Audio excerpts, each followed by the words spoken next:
We are about to face an absolutely pivotal fork in the road for Dogecoin, as we are either going to see Starship succeed in all of its glory or fail miserably. And we are on a very potentially linear path here. Either we see this succeed and we are closer and closer to not only the moon landing, which will be absolutely massive for Dogecoin, not only closer to human civilization reaching Mars, which also has significant and serious implications, not just for the Elon Musk world of what he's working on, but also for humanity at large. As we continue to move further and further down this line, we're going to have a lot of very real tests. Can physics, can gravity, can those limits still allow within them a possibility of this massive, beautiful vehicle being able to achieve what, in theory, was considered impossible throughout almost all of human civilization, reaching other planets with human beings? It's going to be one of the most significant things ever. And we are about to see the very first test of this, the very first test of Starship fully stacked, launching off. A lot of mathematics have gone into it. SpaceX, of course, the most successful rocket company in history, the most successful company in general when it comes to space in history, even more successful than NASA in some ways, arguably, with speed and efficiency and things that NASA just wasn't able to actually conquer, that Elon Musk through SpaceX has been able to. Because right now we are literally only potentially days away from this. It is fully stocked and ready to go. Elon Musk says success may be, excitement guaranteed, hinting that we could see Starship, super heavy, completely and totally fail. It could implode. It could blow up on the launch pad. We could see a complete and total disaster in only a few days here. And that's in stark contrast to the possibility that we could see an extremely successful launch. And the level to which that affects the future is even more significant than I think people realize. Because if this does fail, that sets us back potentially years from our target goals. If this succeeds, that puts us ahead by potentially years. So this is a huge, significant difference, and also will help us to answer the question of how possible is it even at all? Because it seems like it is, based on mathematics. We've been to the moon before. Can we go to Mars, though? Can we go further than that? Can we send a rocket to the moon that can then come back? Will this allow us to create an actual civilization on the moon and other planets? So many important questions, and we're so close to that being answered. And of course, Elon Musk is going to put a Dogecoin on the moon, and we want to see that happening sooner rather than later, so that Dogecoin can continue to solidify its space toward the top of the cryptocurrency market before we do see some of the bigger runs in the future that are use case based. That's what we want for Dogecoin. We want to have more of an advantage, as much of an advantage as we can going into that. So as you can see here, I mean, just the pictures are stunning. I mean, this is so unbelievably tall that it makes this crane look small, so unbelievably big that it makes the sun look like a twig, so unbelievably beautiful that it makes everything else seem dark and glim around it. Look at that. Okay, that was a block my photo. Okay, that was a little bit of cheating. Maybe that last one, I mean, it's still beautiful terrain. Maybe that last one was a little bit of an exaggeration, but the other two are definitely true indeed, as we're going to also see on top of that, this in combination with some pretty good momentum for the cryptocurrency market. Dogecoin up 8.48% on the week, more than Polygon, more than XRP, around the same as BNB, but still a little bit more. Ethereum actually beating Dogecoin, and Dogecoin beating Bitcoin ever so slightly, approximately the same increase for both of those, as well as Bitcoin has been holding the $30,000 mark relatively strong, as has Ethereum with 2,000 and Dogecoin with 8 cents. Both of those are in coordination with the market as a whole, going up to $1.27 trillion in total market cap, a significantly better look than being under $1 trillion. Not as good, of course, as the multi-trillions that we've had in the past, as Bitcoin right now has gone up to 46.1% of the total market share of the crypto market. Every single percent for BTC is a larger leap than every single percent for any other coin in terms of market cap, and often by a very significant margin when you compare BTC at a market cap of 586 billion to Dogecoin, which only has 12 billion, absolute peanuts in comparison. One of the reasons why Dogecoin is a better investment right now, because it has way more room to grow compared to its use case, compared to its knownness, I guess we'll say. It's name recognition is a better way to put it. But crypto versus gold, you can see the case for cryptocurrency as a safe haven asset. And as we get through each and every single ring of this, you start to realize why there's more use case than we even saw before. You can see right here, this is the crypto total market cap, and you can see over the last year or so, exactly what it has done. A pretty nice size increase for that from a trading view up to 1.23 trillion. You can see the total volume of crypto. We saw a pretty big rise in volume as we saw this leg up here. And now, of course, the volume has somewhat started to go up again, but is still at a relatively even level with where it's been in the last few months. And so as we continue to watch that, what we're looking for is for a breakout where crypto can eventually go above 10 trillion in total market cap. That would put Bitcoin at approximately a 10 or so X of where it is right now. We're looking at $300,000 Bitcoin. We're looking at over $20,000 for Ethereum. And we're looking at, in that same vein, Dogecoin hitting its all-time high, going to around $1 or more. All of those are extremely exciting things to think about, and within the realm of possibility is an understatement. It's within the realm of reasonable suspicion as to the fact that it's going to happen. Bitcoin thief, by the way, once worth $3.4 billion, gets a year in prison. I thought this story was quite fascinating because we're talking about, of course, James Ong, 32 is his age.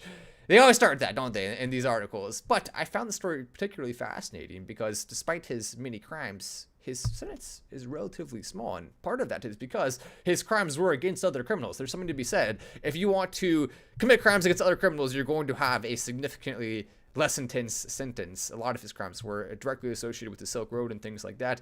More than 50,000 Bitcoin he stole from the Silk Road and the site before it hit a $3.5 billion in value.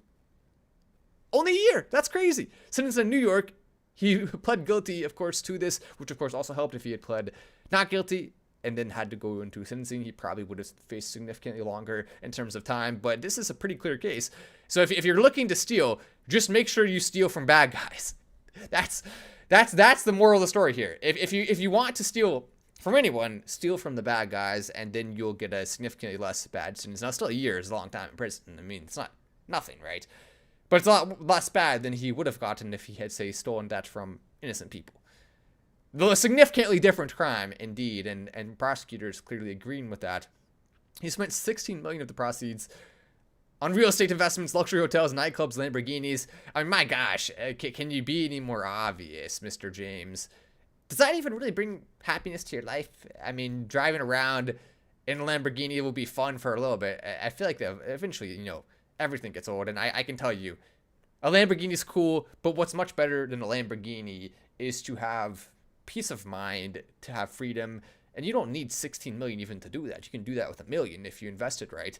Having real estate, having the ability to travel to different places, that can have a huge impact on your quality of life. You don't even need a large place. A small place in a good location is better than a large place in a bad location, at least in my opinion. And I think most people, after experiencing it, would agree with that. Maybe if you haven't experienced it yet, you may have one opinion or another that would change with that said experience. But I can tell you, as someone who has experienced a lot of different houses, a lot of different places, I've much always preferred a house in a location that I like that's smaller, even to the degree that it's a tiny home. A tiny home in a nice area is better than a mansion in a place I don't like too much, which I have actually experienced before. So it's not as glamorous as you may think. The real goal, I think, is the freedom to have multiple places in multiple different really good locations. That should be everyone's end goal of cryptocurrency. That should be, and if you have a different one, that's fine. Maybe you want a mansion, maybe you love that. Everyone has different opinions. I certainly couldn't tell you that if that's your opinion, then you'd be wrong. If that makes you happy, then do whatever makes you happy. But if you would like advice on what could make you the most happy once you do achieve great success from cryptocurrency, which all of us will here in this group, there's really no doubt about that. As the market continues to grow, as we all have a nice stake in it early, we're all going to see some significant success. And once that happens, don't make the mistake of spending too much in one place. It's much better to own 4 houses in 4 cool places than one big house in one place that's not as good. Or even if it is good, it's still better to own 4, I think. So just keep that in mind once you do actually get to the point where you're spending the money that you are going to make from cryptocurrency. And also, we have seen a point. Let me look at this. Doge to the moon. Doge to $4.20. I like the way you think. Bill Gates is still out and about. What's the deal? Yeah, come on, Bill. Someone go get him. Put him in prison. Authorities. We need them to go put Bill in prison. I mean, the truth is, when it comes to Bill Gates, we've put undeniable evidence out there that should put him behind bars. We've continued to push this, and clearly his connections are too strong. His ability to hide his tracks are too good for him to actually face consequences, but we're not going to give up. We're still going to keep trying. There is a possibility, there's a path forward to actually seeing Bill Gates behind bars. And although I've tried before and thought I would have more success than I did at least drumming up some legal attention towards them, we're not by any means done. There's a lot more we can do to try to push the envelope here and get Bill Gates to actually face some justice for many of the things he's done that have absolutely hurt society and or have just been plain and directly illegal, which are also multiple things.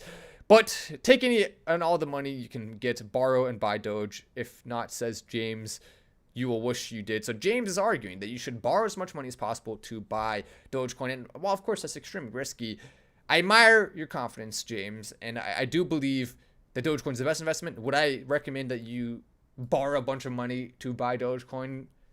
I don't think that's ever smart for anything, because even though it's less than a 1% chance, there's still a possibility that Dogecoin could completely and totally collapse if there's some significant bad news that comes out, if some extreme thing happens to the crypto market at large, even just to Bitcoin. Then there's that less than 1% chance, but still a chance that you could lose it all. And if you're in a position where you lose it all, then you're going to be screwed in many cases if you have borrowed a huge amount of money to do that. So rather than doing that, you can work, make money, and then invest that. I think that's a significantly smarter thing. And also diversify your portfolio, of course, besides just Dogecoin is my advice. But James, it's also possible you could be the richest one out of everyone here by doing that. That's actually a decent chance of happening too. So I'm not going to completely and totally knock it. It could be smart. It's just not a risk I would ever advise anyone to take, because the downside is far too intense for the upside to be worth it in most cases. Cheers to the Doge Cola, as well, says SHIB. I haven't even heard of that yet. The Doge Cola. That's interesting. Oh, you mean the cryptocurrency? I think I have heard of that. I've never drinking a drink called Doge Cola though, which does sound like it would taste terrible. I mean, no offense to Coca-Cola or Dogecoin. Well, actually, definitely offense to Coca-Cola. They're filling people with poison. I don't like that. Coca-Cola, I feel like, is one of the single worst drinks ever. Juice is way more tasty, delicious, and healthy. That said, a lot of people drink Coke. Like a huge amount. Even Elon Musk loves Diet Coke. I did look into a study on Diet Coke specifically, and it does suggest that Diet Coke is not going to have any serious and profound long-term health effects on you. But I do question that study to some degree, and I do also wonder what amount is too much that would cause effects, because I know people who just drink a ton of it. Well, let me ask you, do you drink soda? Do you drink Diet Coke? Have you had any negative impacts on it? Or do you seem relatively well off? Or have you even experienced positive impacts? What percentage of our audience drinks significant amounts of soda? What percentage doesn't? That would be a fun thing to look into. Kind of off topic, but it would still be very interesting. You really got me on a random rant there.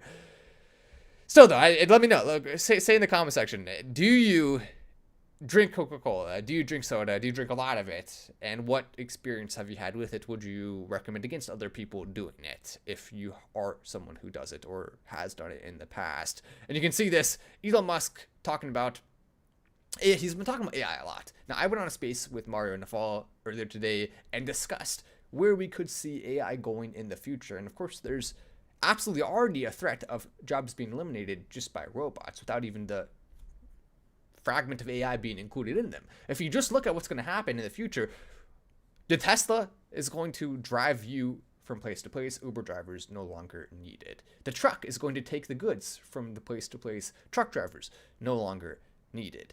Now, if you actually have AI managing all of that, that's even to the degree that you don't need people to manage those things. So how do you include people into this economy? How do people find fulfillment and happiness in life? Is that a better life than the one we have now? I mean, of course, if you hate your job, perhaps that would be something you would like. But if you love your job and it's going to be replaced, that would be something you wouldn't like. There's really no clear way to find a winners and losers here. But at the end of the day, we are going to see something that is in the realm of a good thing. I think overall we'll see more positives than benefits, more positives than downsides from AI in the near term, and even within our lifetimes, we'll probably see more benefits than downfalls. If we're talking about 200, 300 years from now, that's probably when it's going to end civilization. I mean, we may see that. It's just a matter of what happens first. Is the big red button pressed first, or does AI eliminate civilization in a different sense? There's really two paths that will eventually inevitably happen. These technologies are too powerful. Humans are not strong enough in terms of our physical form. We can't withstand the blast of, say, for example, an NUKE, can we? No, not even close. even just having 100 of them go off at any point on the planet could disturb the planet enough to the point where it makes it no longer habitable for most of human civilization, unless you have some bunker or something that you've made. We really can't go deep into that thought. It would be fun to have a whole show or a podcast just simply on that. Someone said I drink Coke every now and then, and then live a little. Yeah, there you go. I think that's the most common thing people do, is just have it every once in a while. You don't have to be addicted to it. You don't have to have it a lot. But yeah, if you want to have it every once in a while, who cares, right? I don't think there's really much of an argument that that's profoundly negative to do. Anyway, I'm at Wallace. This is Fast Stand, and I'll see you in the next video.